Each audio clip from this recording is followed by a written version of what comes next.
So I had a client, major abuse during childhood, and he was hearing voices, and he'd been psychotic twice, and he was having flashbacks all the time, so really, really difficult for him to function.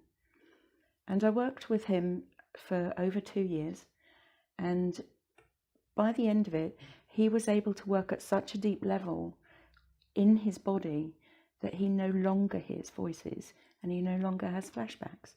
Now that's real change. You know, he can now lead a normal life. Yeah, I'm not saying that every person that hears voices is going to be able to do that therapy. Yeah, I'm not saying that I would do that with every person that hears voices. That was something that arose out of the work that we did. But it was really powerful stuff. Hello everyone, that was one of today's guests, Jackie Chivers, a psychotherapist specialising in the treatment of trauma. Jackie's going to talk about how her own journey led her to this profession, the work she does on an individual level, and the wider societal implications of trauma and its resolution. We'll also talk about how political dialogue is adversely affected by trauma, and finish off with some of the connections and questions around trauma and creativity. We were also joined today by Counsellor Darran Kenna, who jumps in about halfway through. Now here's Jackie telling her story. Well, I was assaulted when I was 4, and then my uncle died, and I thought that that was my fault somehow. So I grew up thinking that I was evil and that I shouldn't have friends because they would find out that I was evil, and then I'd be ostracized. So I ostracized myself. And I knew that there was something wrong with me. Yeah, so I would hide away and I wouldn't communicate with anyone. I couldn't tell anybody about what happened to me. And that had a knock-on effect with the communications that I had with my family. So by the time I was 16, I had a meltdown when I was doing my O-levels, and I told my mum then, and I thought that I was physically deformed in some way. So she took me to the doctors and made sure that I wasn't, which was a relief. But we never really talked about it because it was so long ago. And then I went to college. I didn't have very many friends, or, you know, I had one friend at school, and then I was bullied quite a lot because I was different. And so by the time I got to college, I did psychology because I wanted to find out more about myself. And I had a wonderful teacher, Mary, I can't remember her surname, but she and the other teacher, Jenny, would keep me behind and ask me to do things. So I'd sort pencils, or, you know, they just asked me to do these jobs for them. I had no idea at the time that they were actually trying to help me. And in the end, I started trusting them, and I told them about things that had happened to me. And they helped me to understand that I wasn't the only one in the world that it had happened to. And some of the things they said later, they helped then, but later on I realised that that wasn't okay. You know, that just because it happens in lots of families, you know, it's not okay to say it happens. You know, you've just got to sort of live with it, yeah. Because it leaves you with distrust, it leaves you with relationship issues. You know, I was really anxious, depression, and then when I left college, I was too scared to go to university, and instead I got married, and that wasn't the best experience of my life, but I have 2 children that I absolutely adore, who are doing well, and I went to university later to do counselling, and I'd started off by training in hypnotherapy and NLP, neuro-linguistic programming, and the point of that was to help me. There was not any real... I'd sat down one night feeling suicidal. I'd sat on the bed and I thought, you know, if I could help one person in this world, that would make my life worthwhile. So I thought the first person I need to get sorted is me. In order to be able to help other people, I need to be able to help myself. I need to get myself in a place where I feel better. So I went and trained in hypnotherapy and NLP. That changed my life. I became much more aware of of my inner self and how things can change. And I decided that I would teach hypnotherapy to people because it was so great. So I would do self-hypnosis courses, and I thought at the time that I needed to be a teacher in order to be able to do that. So I went to college to get a teaching qualification, and they asked me to run a counselling course as part of that qualification. I said, but I don't know anything about counselling. Oh, well, it's the same as hypnotherapy, you'll be fine. They gave me an A4 sheet with all the lesson topics on it. I knew nothing. So I was a week ahead of the students. But they did really well because I was up front with them and said, I don't know anything, I'm new to this, and, I'm only a week ahead of you, but let's talk about it. And I got commendation for the teaching, which was lovely. But I realised I know nothing at that point, and I thought I need to know more. So I went and did a degree in counselling and put my heart and soul into that. That's where I learned to deal with the anxiety. I fell off the chair in one of my groups because I was so nervous about speaking. And look at me now, having done the therapy and worked through the issues. I've had a lot of therapy over the years. I'm now able to talk to groups, talk to individuals. You can't shut me up normally, So it's very different now. So once I'd done that, I moved back to Wales, and I went to put my child into a school in Wales. So we'd gone to have a look at the school, and the headmaster, there'd been an incident with a child committing suicide. And he was asking me what I do and what have you. And he said, would you be able to set up a school counselling service for us? How much would you need? And I'm like, are you kidding me? He said, well, you've been working in schools up there as part of your degree. You've done all this stuff with the kids, so we'd love to have you here. And I said, oh, well, that would be awesome, So they gave me this job. I set up the counselling service, worked in the school. And as I was doing that, I had to learn to work with kids that wouldn't talk to me. So I got creative. I got a sand tray and then started introducing toys. We had art stuff and all sorts for them to work with. And they were able to express themselves much better through that than they were through words. So that initiated me into, you don't have to use words to do therapy. Yeah. And then I realised I was working with adults as well, then in private practice, and I trained as a mediator. And I realised that what I was doing wasn't enough, because people were coming with trauma, and what I was doing that was just like normal counselling wasn't enough to help them deal with whatever they were doing. So I looked for training in trauma, and I came across a trauma recovery protocol, which was run in the States. And there's a guy called Eric Walterstorff who's amazing. I was reading stuff that he had written, and he's involved with the trauma dynamics, and I decided that I would go and train in this way of working. They are so much further ahead than we are in the UK. I thought, right, I'll go there and do this training. So I did, and it was absolutely amazing. It was just amazing. And I had a car crash whilst I was there, and he did some therapy with me, and my body was doing things that I wasn't expecting it to do. Thank goodness I'd done the hypnotherapy training, because I knew that my body could, but it still felt really weird. Mm-hmm. And my foot was forcing itself into the ground. I was forcing myself backwards on the chair, and my arms came up as if I was holding a steering wheel. And at the point I reached that position, I realised that I was braking, and that I was sort of finishing the accident, if you like, and stopping myself from having this accident. So everything then calmed down, and then I got this feeling across my chest, and it felt really, really tight, and it was like, oh my God, I can't breathe. And he said to me, just let it happen, just let it happen. So I did. And I'm like, oh, it's really tight, I can't breathe. And he said, what's it like? And I said, well, it feels kind of good and bad at the same time, and that feels really weird. And he said, and what else? How old are you? And I said, oh my God, I'm really young. I'm really young. I'm like a baby, I'm really young. That threw me, Yeah, I wasn't expecting that. And then it all calmed down. I had no idea what it related to.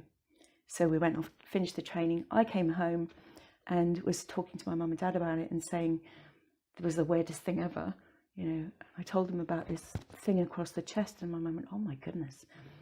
We had a car accident when you were 8 months old. You were in the front seat with me, and I had to put my arm around you to stop you going out the windscreen." And I'm like, well, I went goosey, you know. And it was like, now I know that the body remembers trauma. Yeah, I was saved from that trauma. I didn't get injured, but that stayed in my nervous system. So I really understood that we hold these maps, yeah, and that then impacts everything else that we're learning. So when you do, you know, like the ACE stuff, yeah, when they talk about brain architecture and how that is formed at such a young age, if we're not getting the right relationships, if we're not able to have that serve and return with our parents or caregivers, our brains don't work in the same way. So my brain has a stress response now that if I get really stressed, I can handle certain levels of stress, you know. But if there's more than, I can't control what happens to my body. So I shake. Yeah. I know what it is, so it doesn't bother me now. Yeah. And I know that there are things that I can do to help it. But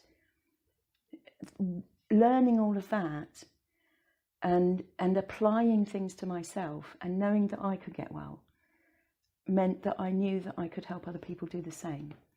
So we set up, I set up Athena Counselling Services to work with asylum seekers and refugees first. I'd been approached by an organisation to do that. And we were seeing them and using I taught my team how to do the trauma work, so they're all trained in trauma recovery protocol. And basically, we just started working with that, and we were getting really good successes because we're working with the body and mind. We're not just doing, this is what you've got to think differently, this is what you've got to do differently.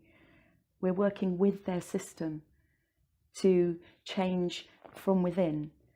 And the most wonderful thing, the thing I do most often is change the memories. Yeah, so they never lose, you never lose a memory. But if you add in another memory about the same thing that is different, the brain unhooks the emotional content from that original memory and it doesn't bother you anymore.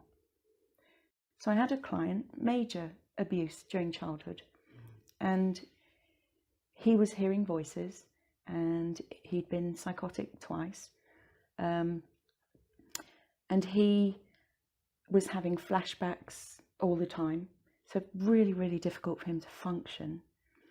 And I worked with him for over 2 years, and by the end of it, he was able to work at such a deep level in his body that he no longer hears voices and he no longer has flashbacks. Now, that's real change. You know, he can now lead a normal life. Yeah, I'm not saying that every person that hears voices is going to be able to do that therapy. Yeah, I'm not saying that I would do that with every person that hears voices. That was something that arose out of the work that we did. But it was really powerful stuff. And if you have that relationship where you can trust, and you can trust in the process, then things can happen that you go, wow, that's awesome. You know, so that's why I do it, because I want to bring people into a better space, you know. Can I just get you to give a bit more detail on your own transformation through these different therapeutic modes? So we're starting out with this perception that you're evil. Okay, Yes. that's Yes. I mean, that's pretty hardcore. That's almost like Yes. bringing a theological dimension Yes. into Yes. your sense of self there. And then that shifts over time. And Yes. I wonder... Well, when I was 7, I sat in, my grandmother was Catholic, and I sat in her bedroom looking at a photo on the wall of Jesus, you know, and I sat there and I was begging that photograph, please let me be like you. Yeah, please let me be better. Let me be good. You know, let me be okay. I want to be like you. I don't want to be like me. You know. So he was my mentor. Yeah, he was my goal, if you like. Now, Did that persist through doing therapy, that there was this spiritual dimension? Yes, sort of Catholic absolutely, or Christian without doubt. spirit? Yeah, not any particular religion. Yeah, just believing in pronoia, that the universe is there and it will support me no matter what happens. Yeah, that's hugely important to me. Okay, so through the hypnosis and the counselling, can you remember particular incidents where there was a shift in that perception? Absolutely. Yeah, so many. Okay, so I have to think of one I can give you as an example. So the one where I was doing the car, that was a major shift about knowing that it's body led. Yeah, that was massive. Also understanding, I was with a tutor of mine, it wasn't a therapy session, and we were talking about what had happened to me, because we were doing a specific module in psychodynamic counselling, and I was struggling with going back and raking over everything in the past. So I was saying to her, you know, this is what has happened to me, and I can't go back and go through that with a fine tooth comb, because it actually makes me worse, not better. And I've done so much work with that. I don't want to go back. And she leant forward and she said, that sounds like it's really tough. And she touched my hand. And I felt this sensation go through my body, because I was like, she gets it. She gets me. She understands, and she cares. Yeah. And that made a huge difference to how I was as a therapist. Yeah. That if you can really get to understand where someone's at, that makes a huge difference to them. Yeah. So my job isn't to make you do stuff so you get better. My job is to understand where you're at and help you to get where you want to go. And so that was massive. The anxiety was learning how to deal with that in my body. So I would lie down on my bed. I've got a piece of music that takes me into theta and delta brainwaves. So I put that on, and then I let my body do whatever it needs to do to release whatever's going on in my body. And I can do that. I can think of a particular situation, or I can just let my body do it, because I know there's something going on, and I might not know what it's about. But that was huge as well, knowing that I can do that on a daily basis and reduce any stress that's in my body. I don't know whether I can turn my genes back on, you know, so that my stress response will be normal like everyone else's. I don't know if that's possible, but I do know that I handle it much better than I used to. You know, I used to be massively anxious. I couldn't talk to people, didn't know how to say things, you know, couldn't do superficial conversation in any way. I had to learn how to do that. It had to be deep. Yeah, and I think that comes out of trauma, because you have this sense that there's far more meaning to life than everyone's actually talking about.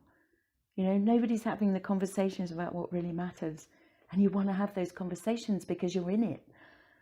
Yeah, and we don't. So I'm okay with talking about what's happened to me and my life. I mean, not in specific details, because that doesn't need to happen. I could traumatize people that are listening. But in broad terms, I'm happy to talk about what's happened to me, because we need to have those conversations. We need to be talking about it, because people don't know. It's not their fault. The way that they are comes from the trauma they've experienced. Yeah. Okay, and you've given a sense of optimism with one particular, well, with both of yourself and the particular client who, over a 2-year period, was able to move beyond hearing voices and so on.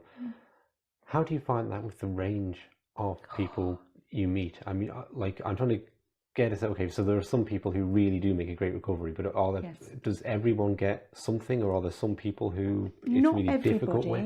Yes. There are some people who are too afraid to change. They're too afraid to even take a risk. They won't listen to the CDs that I give out, you know, they won't do any of the work because they're so scared of change. They're safe, even though it's a really horrible place to be in. They feel safer there because life changes when you change, you know, and they know where they're at and they've got control over that, even though it's really hard. So there are not many, but there are some people, and when we realise that that's the case, I will refer on to somebody that is willing to just sit with them over many years. Yeah, because I'm not willing to do that. I want clients who want to do the work. Okay. Yeah. So that's something I had to recognise in myself. Yeah, I mean, it's interesting having run an online support group, we find that's the most challenging thing is getting people through the door. Yeah. Like when they're there, it's kind of good. But even people who are expressing that they're desperate to find something to help, when doors open, then they're can be very scared to walk through them. Yeah. And we have reflected on, well, what's going on there? And if there's such a core sense of, well, this is for other people, not me, a sense of hopelessness, then it's just going to be painful to engage. It's just false hope, and that I think is the most difficult thing. Lots of people have tried lots of different things as well, and oftentimes, you know, I'm not dissing any other therapist, okay? I'm not the best therapist in the world or anything like that. I'm normal, just like anybody else. But sometimes clients will come in and they'll say, I've done this and I've done that and I've done that, and I've still got all of this going on, you know, and I'll say, okay, so I work with the nervous system. Are you okay with that? I tell them about that, tell them about ACEs, and they go, okay. So actually this is trauma related. So then we do the trauma recovery protocol, we do hypnotherapy, we do whatever it is that works for them, and they get better. Yeah, and they don't have all this stuff. They have to have it unhooked. You know, EMDR can do that. Yeah, sometimes. Yeah, that's a really good therapy. Yeah, it's a bit deeper. We do accelerated resolution for trauma, which is another American thing, which is taken from EMDR. Trauma recovery protocol came out of EMDR and somatic experiencing, which was Peter Levine's work. And it's just this extension of it. So you've got your protocol and you teach that to the client so they can then take that home. You know, we need to make sure that people are their own therapists. I want to put myself out of a job, basically, because if I can do that, that's awesome. Yeah, I'll find another way of making a living. If I've got everyone that's come through the door in a great place, that they're actually not having the impact of trauma on their life anymore, that's awesome. You know, they can go and live, do whatever they want to do then. They're not strapped with these cords into a seat they can't get out of. Yeah, I find, I say, like a sense of apathy can set in if people have done a lot and it hasn't helped. Then you know, there's a kind of understandable reticence to. It could be a kind of fatigue set in. But speaking then to that group who have are bringing in enthusiasm to recover, what kind of prognosis could you get if someone's prepared? Because I think people still who feel like, I really am prepared to put my all into this, but I've had experiences where this therapy went on for 2 years and I didn't really feel any different. Right. I mean, often I hear this with cognitive behavioural therapy when it's done in just a very cognitive way. That people can, I've met people who've stayed in it for years. Cognitive therapists do emotional stuff as well. Sure. So I'm not making a general statement, but and all therapy is cognitive behavioural therapy in some way, shape or form. Because when you change the experiences in the body, you're changing the mindset. Yeah. So nothing is separate.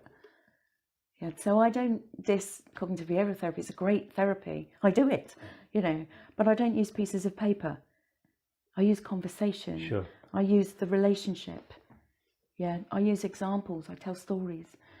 Yeah. And so for the people that can't do it on paper, that's helpful. You know, I'll do it however the client needs it to be done. That's the point. You know, if you can, what I say to people when they come through the door, their first session, I say, right, I have a lot of tools. and techniques that I can show you, that I can teach you, that you can use for yourself. But if you choose not to use them, this isn't going to work. Okay, I will do whatever I can. If you're willing to do the work, I will do whatever I can, and we will get you to feel better. Yeah, if you don't do the work, this is not going to work, and you'll be wasting your money. I had a young lady that came, a mother, and she had only 6 weeks to come.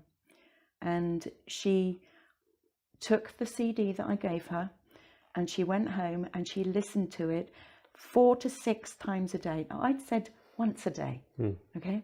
4 to 6 times a day before she picked her children up, when she brought them back, blah, blah, blah, all the time. And then she was listening to it with her children in the evening, right? Awesome. She's teaching her children how to do it too. It's only a relaxation CD, okay? So 2 weeks into that 6 weeks, she was saying, I'm so different. And I said, okay, what are you doing differently? I'm listening to that CD all the time. And I'm like, you see, when you put in the work, things change. And a social worker emailed me and said, what have you done with her? And I said, it's not what I've done, it's what she's done. Yeah, and it's quite incredible with examples like that, because I've seen it at both ends of the spectrum of people coming to groups that I've been involved with, of people who have struggled over a long period of time and had to work very hard to get small results. But I've also seen people who have come in very stressed out, and just what I would think of as a relatively simple meditation exercise has made all the difference for them. And it's like, wow, you just never had that one tool. Exactly. And there are so many. You know, I had a client once who, it took us a long time to get to a good place where we could, you know, have that trusting relationship. And I would say to her, okay, so there's this, and there's this, you know, but obviously you're free to find whatever fits for you. And she went away and she got things that I didn't even know about. Yeah. And she would bring that in. She'd say, oh, I've got this. And I'm like, fantastic. Yeah, great. Now I've got something else that I can tell clients about. Yeah, thank you for finding that. Thank you for using that. Thank you for telling me it works well. Yeah, Headspace was one of them. Yeah, I didn't know about Headspace. She introduced me to that, and now I recommend it. Yeah, because it's a really good tool. There's Youper is a little app. It's like having your own personal therapist on your phone, and you can type in what you're feeling, and you'll get responses. Yeah, it's not a personal interaction, but it's not far from it. It's a really good app. Yeah, so if you need something that will help you through a particular moment in your life, that's a really good app to use. You know, it's all about giving people the tools so they don't have to come to therapy. Yeah, we must have our job. Yeah. Okay, so we'll move on from the individual to the societal then, and Darren, feel free to jump in at any point. We could also look at things like crime as being a trauma problem.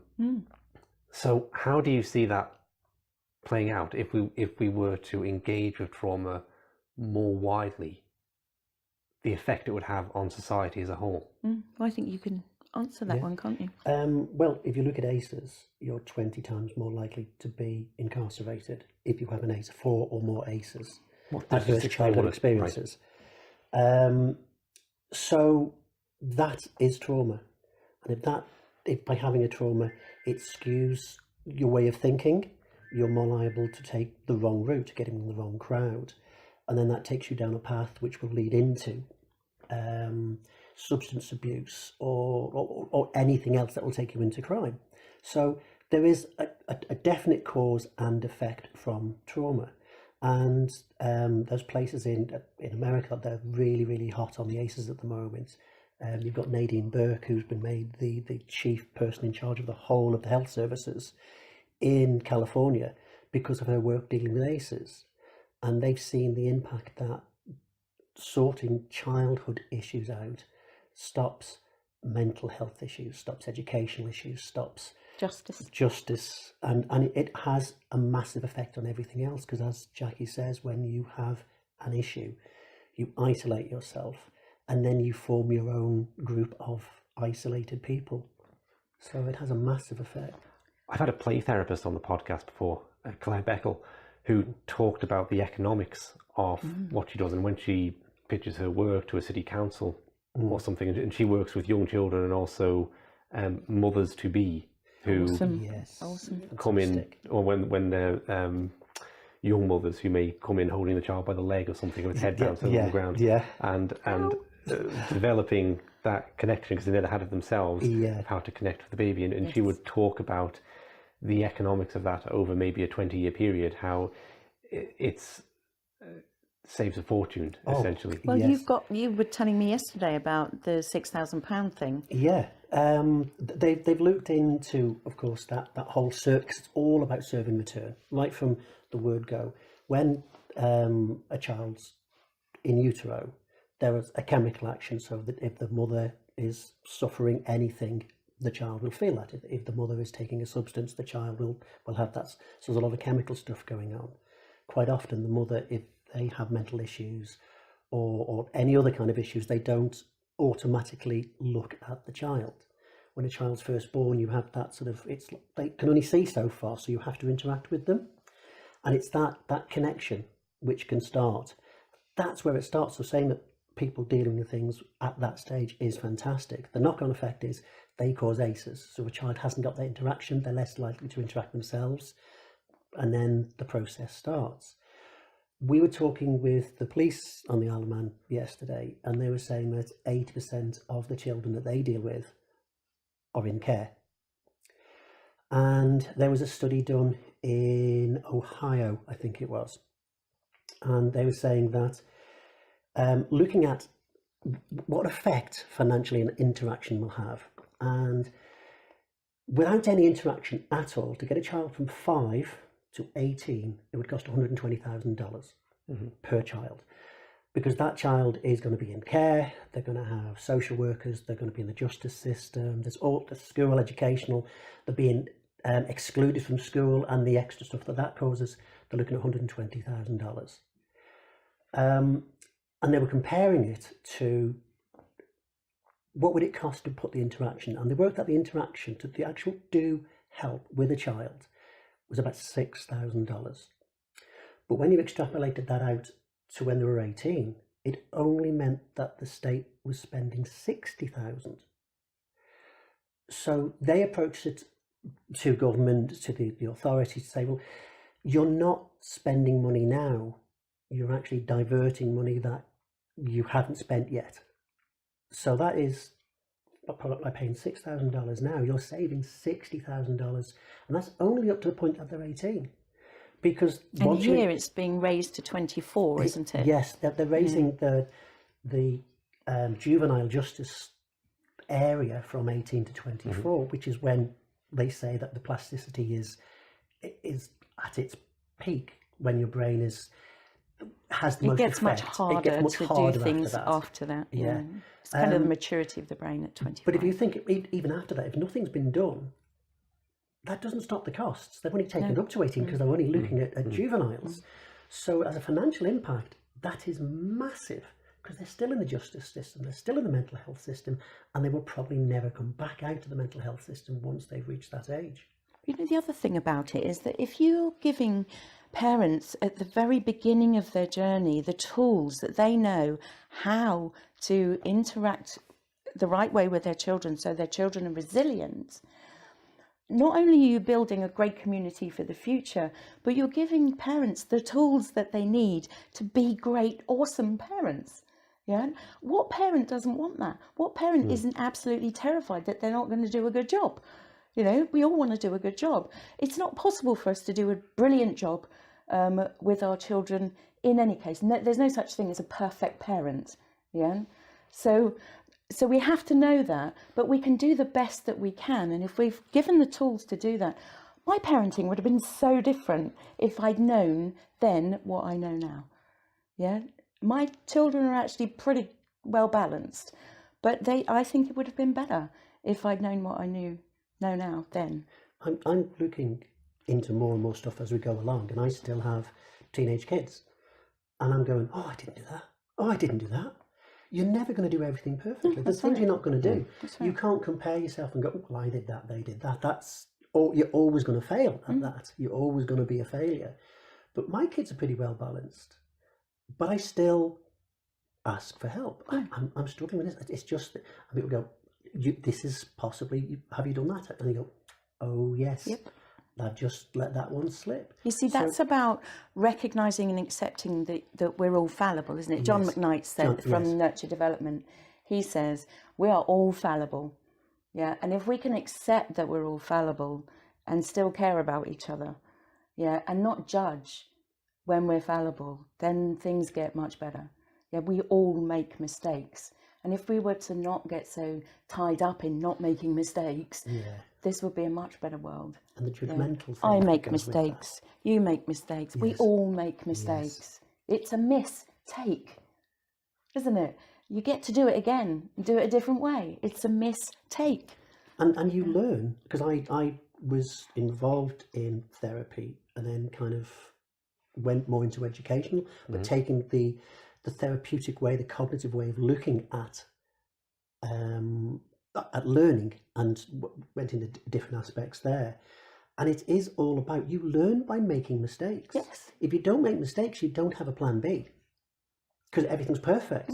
And if you keep doing that, when you do eventually make that mistake, because no one goes on forever not making mistakes, when you get to the point where it's all gone horribly wrong, you have no other way.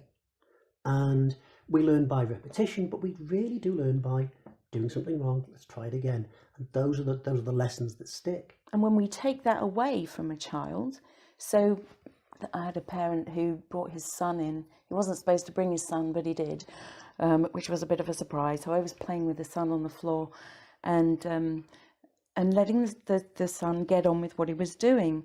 And then the parent just suddenly stepped in and took over. Yeah, and I thought, whoa, he's preventing his child from learning and telling him he can't do it right. Yeah. See, if parents don't know that you've got to let the child learn through making mistakes, they're so worried about, my child's got to do it right. Okay, Yeah, you've got to get it right. Yeah, and you've got to pass all your exams in school, and you've got to do this, and you've got to do that, and you've got to follow all the rules. They're so tied up with that, they forget that their children are learning all the time. And in order to learn, you have to try things out. You have to experiment. Yeah. If you're allowing a child to find their way of doing things, yeah. When I'm working with a child in therapy, I'm only allowed to help if the child asks me. And sometimes they do. Sometimes they ask me to play. Yeah. So I do. Yeah. But I tell them right up front, I'm not doing anything unless you want me to. Yeah. You direct me. You're in control. They don't get the opportunity to learn how to say no. Do as you're told. Yeah, you have to eat your dinner. You have to go to school. You have to do this. You have to do that. You have to do your homework. Yeah, these are all rules that we place in our society that children have to obey. So when they come and meet the guy that's going to take them in the forest and abuse them, how do they say no? How do they learn to say no? The only way that they can learn to say no is if they're allowed to say no. Yeah, to the things that don't really matter. Yeah, so if you don't want to eat your dinner, you are going to go hungry. Yeah, there isn't going to be anything else until lunchtime. Are you okay with that? But you can say no if you don't want to eat it.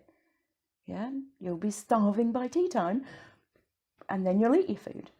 I'm going to say the other side of that again is, if you look at the obesity difficulties that we're having and the problems that people are having with being overweight, when you talk to people, certainly my age, it's a lot of, you have to clear your plate. Yeah, You have to. Yeah. And I used to run a diet program. I won't say diet, a weight loss program, because I don't like the word diet. Diets don't work, because the moment you exclude something, you have to think about it to not think about it, sort of thing. But a lot of the reason why a lot of people are overweight, and it's not taking into, of course, medical issues and things which affect, is because they've learnt bad habits which have often been forced on them. So saying that you have to do this, you have to do that, is you think you're doing the right thing, saying, well, you need to eat those, you have to eat them, you're not leaving the table until you have, means that people think no matter how much they're given, that it's rude not to finish the whole plate. It's rude to leave something. Yet you're giving, I mean, nobody actually understands how big a portion is particularly, but they put too much on the plate and they feel they have to finish it.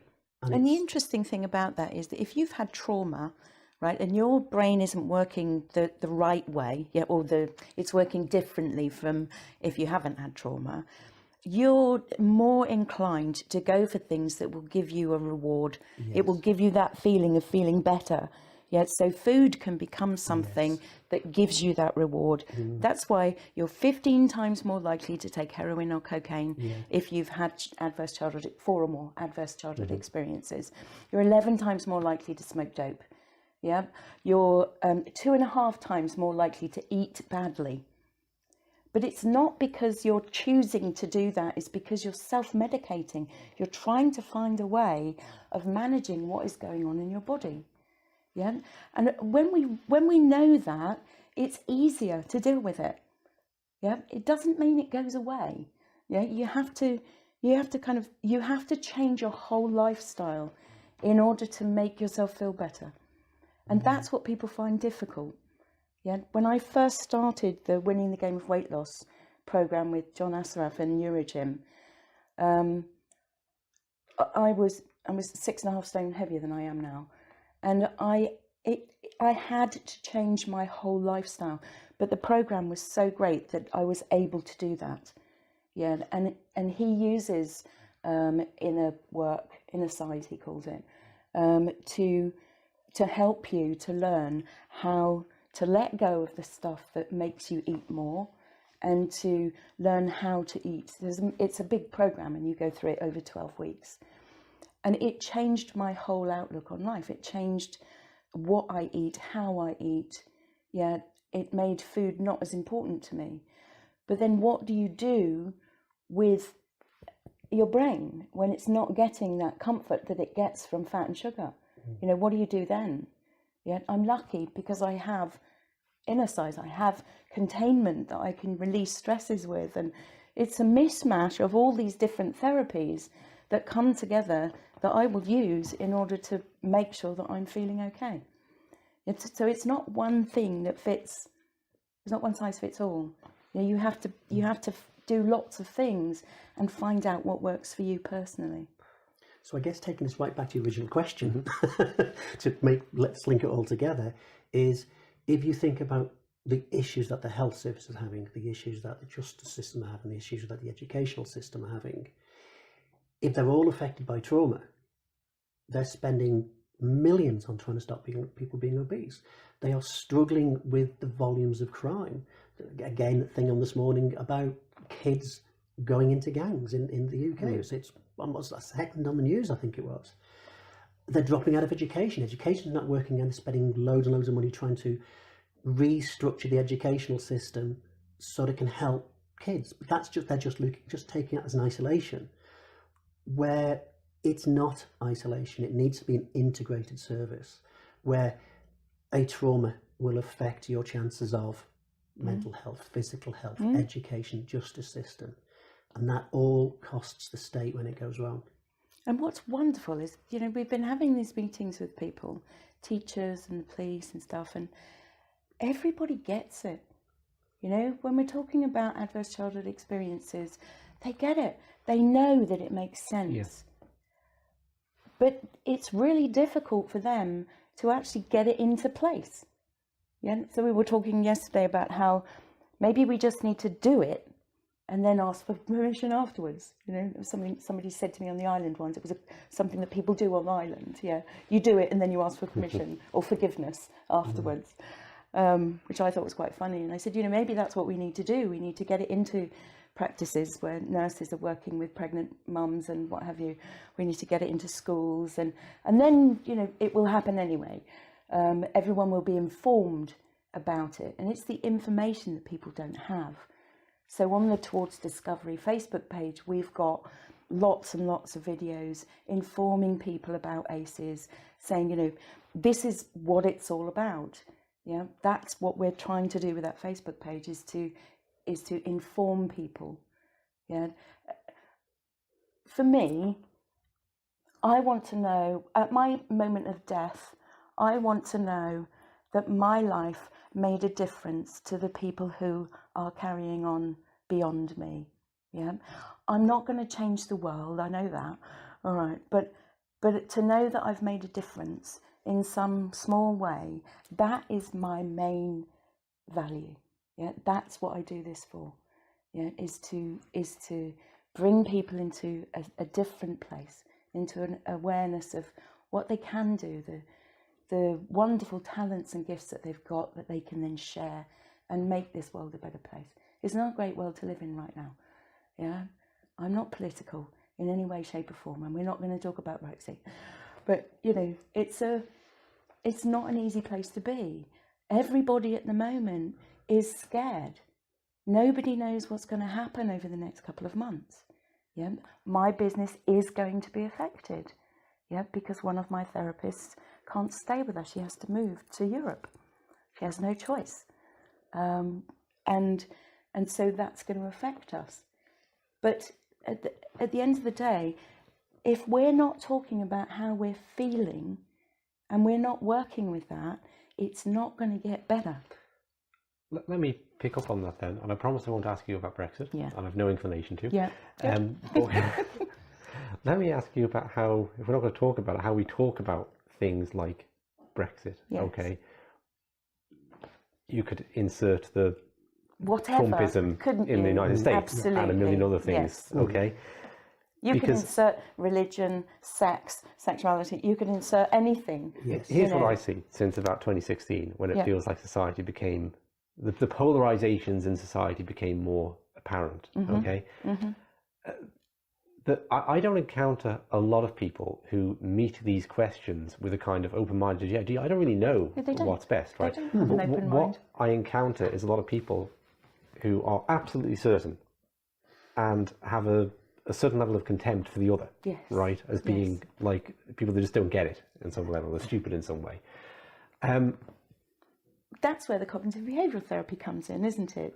Because actually, if I'm teaching somebody about anger management, right, one of the things that I do is I say, okay, on Fridays you have a rule that says everybody has to wear red socks, and I have a rule that on Fridays everybody has to wear yellow socks.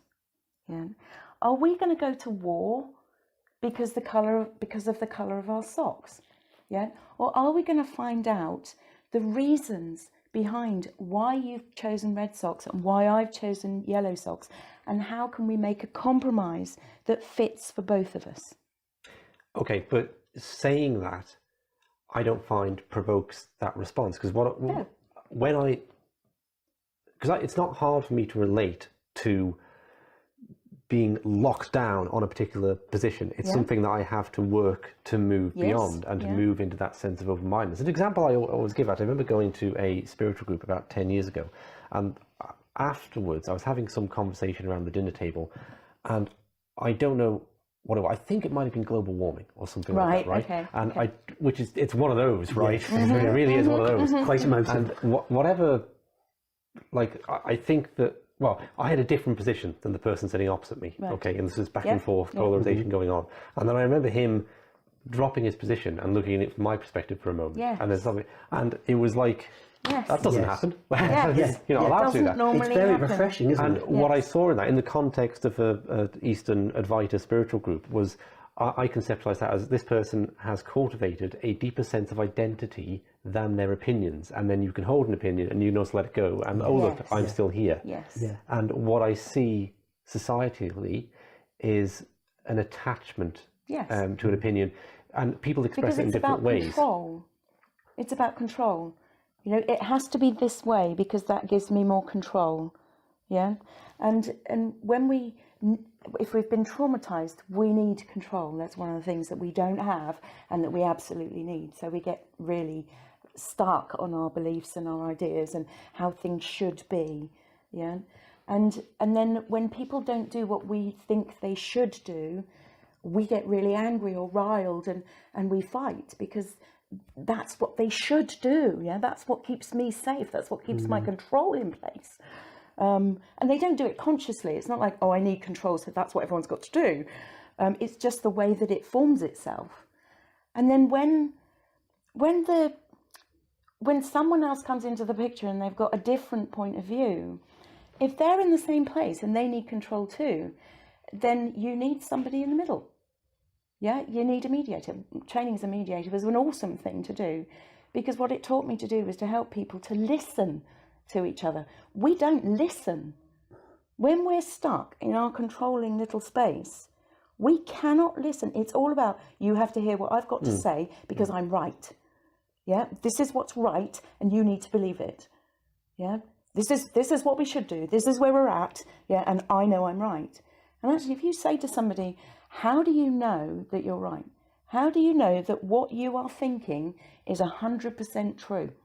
Because anything that is truth has to be 100% true all the time. There is nothing that's 100% truth all the time. Nothing. Except maybe that change happens. I also think other things come into that as well. I mean, because you can only approach a standpoint from what you know, because you can't know everything about everything. Exactly.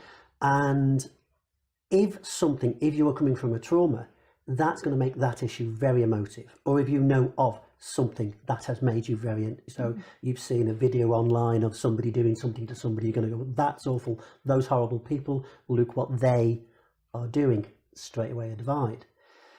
You don't look at, but has that person had a trauma that's caused them to do it? There's very little understanding on the other side of it.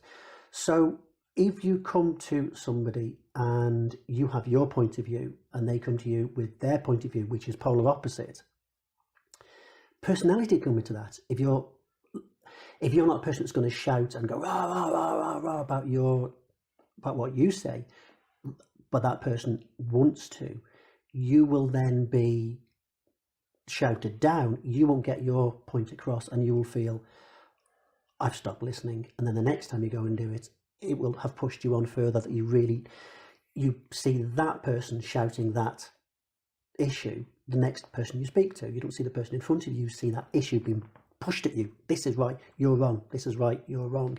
And again, you form another barrier. And that can all come from your experiences. I travelled quite a bit. So I'll give you a little story. I was sitting on the side of the road in Spain, in Torremolinos, which is actually a place where they pick up people to go to the Foreign Legion. It's a drop-off pick-up place. And I didn't realise until I spoke to this. And there was a little Italian guy sitting there on the side of the road with his brown leather jacket on. And he was looking really, really sad. So I offered him a chip. Right, mate, do you want a chip? Kind of thing, as you do, because you're from the Alman. You've got to talk to somebody. And he went into a story, and he told me the story that he was going in for a second stint into the Foreign Legion because they'd let him out for a series of months because he had to go back and kill somebody. The reason why he joined the first time is he was from Sicily, that sort of, well, it wasn't quite Sicily, but the very bottom of Italy. The family very poor, and his two older brothers decided this family had wronged them, which they had in a way, but it wasn't as bad as, so they were going to go and do something about it. So they dragged him along. It ended up with somebody getting hurt on the other family, and the two brothers were arrested, but because they knew he was involved, he had to leave. So he joined the Foreign Legion. And then his family were being victimised by this other family because of the hurt that they'd done. And in Italian, certainly the South Italian culture, it's about saving face. He had to come out and kill that bloke. He didn't want to. It was so against... He said he cried all the way up on the bus, because he could only afford the bus fare there, and he cried all the way back. And I met him, and he looked washed out. You could see there was something wrong with him. He felt an obligation that actually went against his core, but it was values that was forced on him. And I thought, if I'd have lived there, if I'd have been brought up in those circumstances can I judge him from what's happened? Because I've not lived in his shoes. I've not lived in that pressure, that culture. And he's done something he didn't want to do. And he's now having to go back on the run again because he killed the person who hurt the mother, and then also I think they were called sheriffs in the area. He'd killed the sheriff, the local policeman as well, to get away. So it just escalated beyond anything from a robbery to to a murder, completely out of his control, and then he was just going to go, and he said, well, I'll never go home, and probably the best thing for me is to probably get shot and die, because that's how he felt at that time. And you can't judge what other people have seen, what other people have done. You don't know. And the only way is to take that, let's listen. And it's hard. It's hard. If somebody's saying something that you really disagree with, it's very hard to hear it. And this is where, like, the mediation skills and the pro-social matrix and the pro-social as well. matrix. That teaches people how to have a conversation. It meets everybody's needs in the room first. It asks them what they're concerned about and what have you. So everybody gets to know what's going on and how people are feeling. And then you go around and you discuss what it is that you actually want to get sorted. And then you work out a way that you can do that. And it opens the group up so that you're able to have the discussions about something that's really emotive and get somewhere that you need to go. And the whole group then has a focus that this is where we need to go. And we all have these differing opinions. It's a bit like the Quakers, they have their meetings and they say, right, okay, we need to find a solution to this. And they will discuss it and work it out. Therapeutic community in the prison, that's exactly what they would do. They would have meeting after meeting after meeting, discussing all the pros and cons, looking at what everybody was experiencing, looking at all the different opinions in the room. And then they would work out a way that it would fit. Yeah, so they would work out a solution that was good enough for everyone. And that's what they would take forward as a majority vote. And everybody understood that even though some people wouldn't agree with it, it was the majority and it was what was best for the community. Yeah, and that's what they would do. And even though they didn't agree with it, some people would go, okay, well, I don't like it, but I'm going to do it because that's what we've all agreed. Yeah. We don't have those kind of conversations, and we need to. We should have therapeutic community as a way of life. If we were actually discussing what the issue is with everybody involved and saying, okay, we need a solution to this. We need some way. If it's about a child, if there's a child that's really struggling and they're committing crimes and what have you, everybody needs to be together.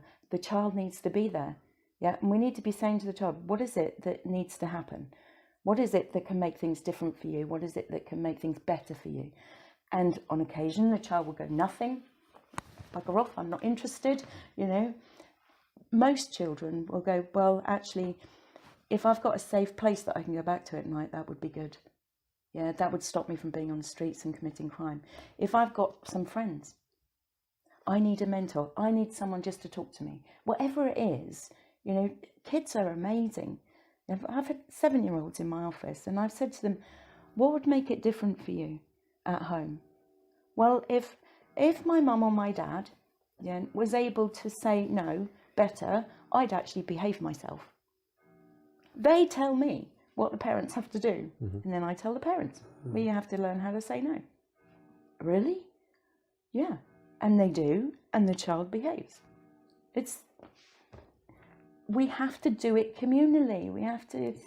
We have to be talking as in groups, not two people over here talking about that child over there. The child doesn't know anything about what's going on, but they're going to have this thing done to them. Yeah. How many children say, I'm not going to therapy? Yeah. But if they come along with their mum and it's their mum going for therapy and they're just going to come along and see what it's like. Yeah. That's awesome. And they get to see that mum can ask for help or dad can ask for help. Dad can talk about whatever issues they've got. Mum can talk about whatever issues they've got. And work out a way with the child there talking, or playing and talking, to figure out how they can do this differently. Children chip in, And children don't come with an agenda. No, they just want things to be good. Yes. And I think the safe place is the key, because, and I'm probably being a little bit hypocritical here, if you look at social media, because I know how to manipulate social media. I can build a page and I can build an audience, and I know what I'm doing to create that. I'm okay at it, I'm not the greatest, but I can do it. But social media is not the place to have a discussion about something you feel emotive, because first of all, somebody could write something innocuous and you completely misread it because there's no emotion. You can't put sarcasm, you can't put irony into a statement and be picked up the way you want it to be picked up. I mean, that's why they put emojis on now, but you can't put an emoji and take, if somebody's reacted, they don't see the emoji. So it is about a safe place. There are some fabulous groups on social media who are monitored constantly for people with mental issues, with anxiety issues, depression issues. But it's a 24/7 thing because it's a worldwide place. So, but if they are monitored, then yes, you can have open discussions and it can become a safe place. But there's not many on social media. And people do join these groups and corrupt them. I see it happening all the time. And it's hard to have an open group when you're excluding people because you have to allow anything to be said. And if you take an issue with it, then let's deal with you and your issue with what's being said. But that's very, very difficult. And I think the safe place is the key. So if you feel safe that you can discuss anything with another person and there'll be no victimization, there'll be no bullying, none of the negative stuff that can go with it, then you can discuss anything. Yeah. And you can give the power back where it needs to go back to the child. Yeah. So children who are told you've got to do this, you've got to do that, they don't have any power as such. And actually they need to know how to handle power so that they can be balanced, responsible adults that contribute when they get older. And power is a big thing as well, because a lot of the conversations we've had now, the whole social services subjects have been brought up. And that's like alarms. Well, they're so overwhelmed, you know, they've got so many cases. There is no way that they can cope with everything that they've got to do. No. You know, they just can't. It's impossible. There are so many people that they've got to see and sort out, and they're just getting overwhelmed. The system is becoming overwhelmed by the number of traumas that have happened, and it isn't going to get any better because right now our society is a society wherein both parents will go out to work, the child will be put into childcare. That doesn't necessarily mean that the child's going to be traumatized. But it isn't the same as having somebody at home with you every day, doing a structured routine, making sure that interaction's happening, making sure that you're learning. You know, it's not the same. And one of the mothers that I'm working with currently has a 5-month-old, and she's been wondering about whether she should go back to work. And she's made the decision not to go back to work because she now appreciates that the job that she's got is the most important job in the entire world. She's got the next 3 to 5 years, to work solely with her daughter because she is building her daughter's brain. She's building resilience into her daughter from day one. Yeah, and if we don't do that, then we're asking for trouble later. You know, she really gets it, and that's what she's doing. So she's not putting money above her child. She's not putting material things above her child. She's saying, actually, this is really important to me. This is what I want to do. You know, and we need to be teaching that. Well, saying, going back to social services, that the misperception of what social services are going to do in a given situation scares parents. Yeah. And so the defences come up straight away. They put the wrong image across, which can often cause the issues that the results that they're trying to stop happening. But that misconception stops parents asking for help. And they're afraid to ask for help because they're afraid to be seen or to be felt to be inadequate. Whereas, going back to fallibility, we are all inadequate in some way. We have to know that we are free to make mistakes, but the help's there if you need it. And social services have a job to do, and they can't cope. And all of the services are struggling because of the volumes. So let's go back to us. So what we're hoping to do is that we can be maybe not necessarily seen as an alternative, but as to fill in the gaps of what's missing. And there are other places that are opening, other organisations. Queen, for a great example, because we're dealing with the children, and Queen's dealing with more the adult side of it. A great alternative, a great way, a great place to go while you're waiting, a great place to fill in the gaps that the services aren't doing. Some of the services have a certain remit. They will take you off a substance. They don't deal with your mental health. So once you come out, you're now in a position to get help. That's where ourselves and Quing and the other people can come in and say, well, we can help you with that now. And it really is, let's get people thinking, I'm making mistakes, it's all going horribly wrong, let's get past that. Yeah, we're all making mistakes. Sometimes you need help, sometimes you need to ask. There's a huge movement now about, there is a massive movement with business, where people gather together. There's been conferences and stuff about the willingness to fail, because that's what takes us into making light bulbs and TVs and the only way that we actually make things better and produce things is by failing first. And if we don't accept failure, then we are stopping ourselves, we're limiting ourselves in what we can do.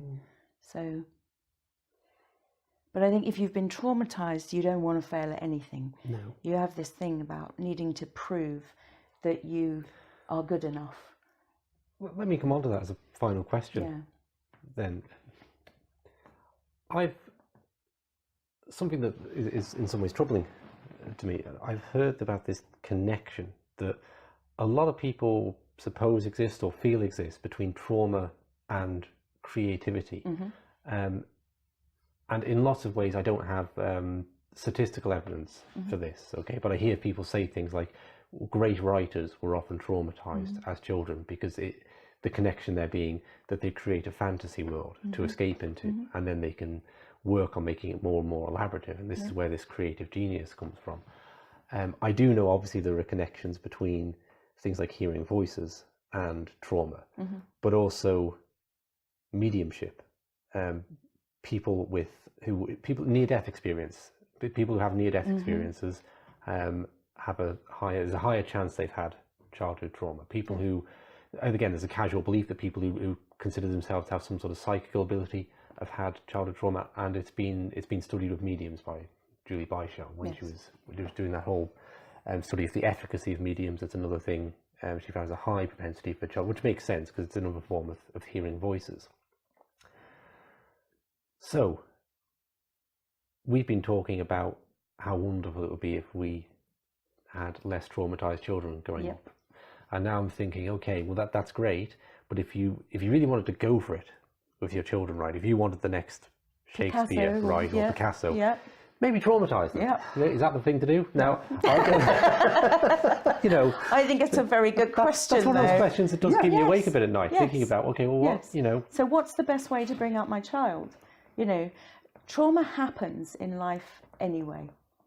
So the majority of children are going to experience some trauma at some point. Someone will die, someone will be in an accident, someone will get sick, all of that happens. Grandparents might pass away, So trauma happens, it's a part of life. So we're not deliberately going out there to go and get trauma into our children's lives so that they can be creative. But what we can do when we're supporting them through that trauma is make it non-toxic.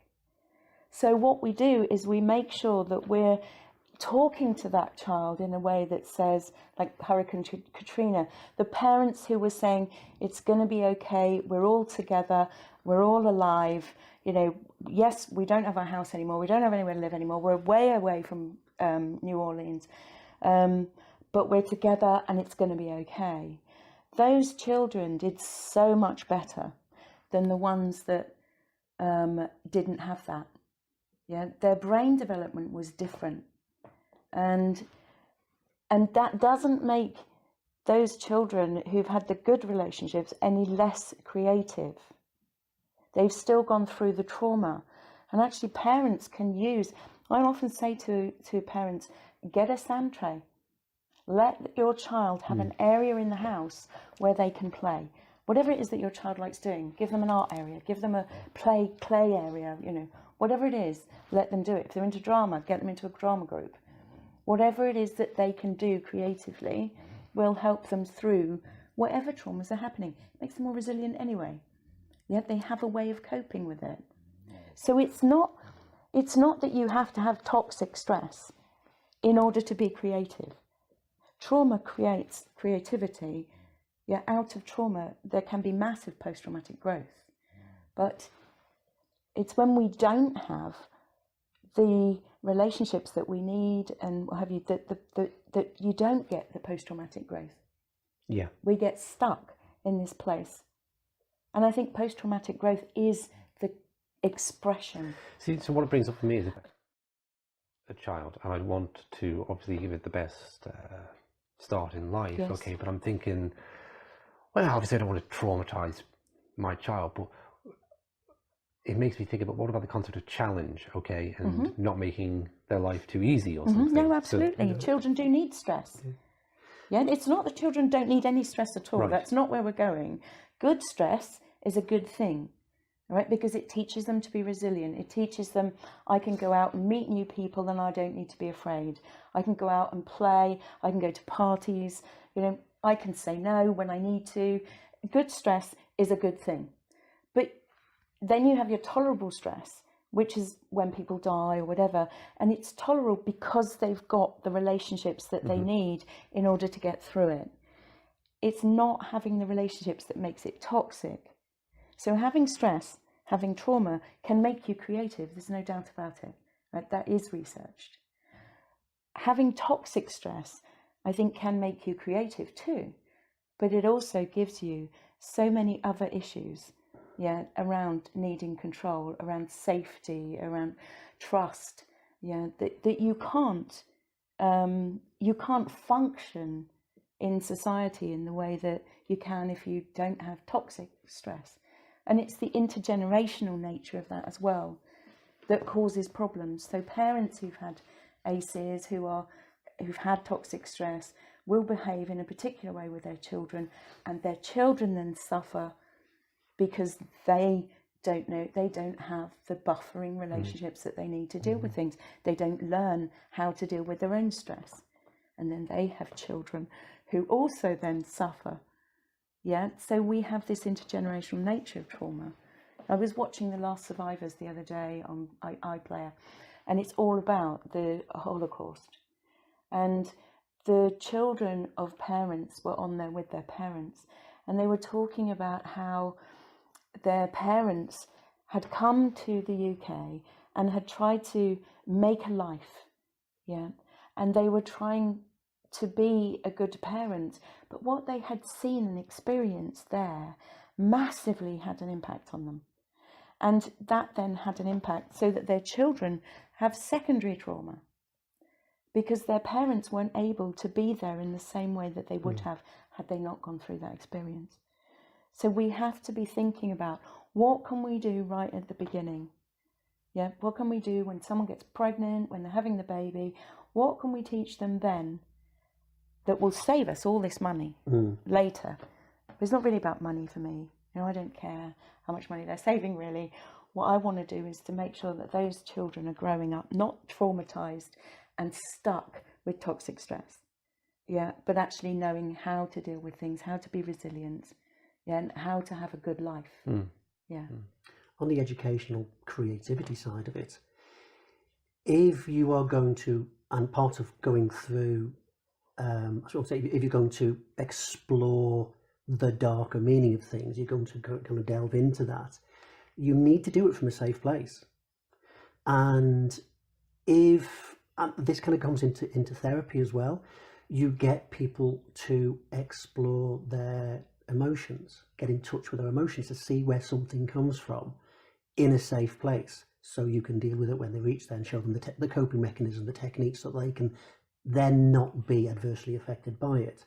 They have no control over the issues outside of their body that's put that in there, and then it's controlling their own emotions and controlling their own effect, how they're affected by it. So if you have a child who you have brought up and they have very little ACEs, certainly not on the toxic scale, you're in that tolerable part, then that person is more capable of exploring and being more creative without being the, what do they call them? flawed geniuses, the ones who end up killing themselves after doing a fantastic piece of work. And I thought, is that flawed genius what turns them into a great artist, or is they're a great artist and then they've killed themselves? I don't know, another argument. But if that person is able to explore that side of it, look at other people's dark pieces of work and explore the emotions of what it invokes in them and then describe it, they're still creating. I have a thought, I won't call it a theory because I've never followed up on it, but you have children going to university who commit suicide. University is a place where educationally everything's available, and you're asking children to think at a higher level, to delve into themselves and look outside of themselves as well. Is that causing something for some children that they're not prepared to do? They're not capable of coping with? So I've done a lot of introspection. I suffer from depression, a number of things going on, of course. There's never just one. And I can be creative at my dark and I can be creative at my best. But it's different. They complement each other because I can go between that. But what I've learnt is by disassociating myself with the emotion when I'm there, I can explore where it's coming from, which is the focusing and stuff that we do. So you can disassociate yourself from that, but it doesn't mean that you're not learning about yourself, about it. I prefer to use the word distancing than yes. disassociating. Okay, yeah, I think that's a better word to use. Yeah. Finding the distance is really important. Safe distance It from is, it. absolutely. Yes. So you're observing. Yeah. This is what meditation's all about, and you know, we observe what is going on. So when we're looking at it from a distance, we're not in it, and that makes the difference. Yeah, there's always a need for the distance. Yeah, but it's good stuff, and we need to tell everybody in the whole world. Yeah. Thank you very much for coming on. Thank you for inviting us. It's been great, and have you back sometime. Cool. Yes, absolutely. Anytime you want. Yeah. Yes. Yeah, it's very good fun. This. Yeah. We get to talk, which we like doing.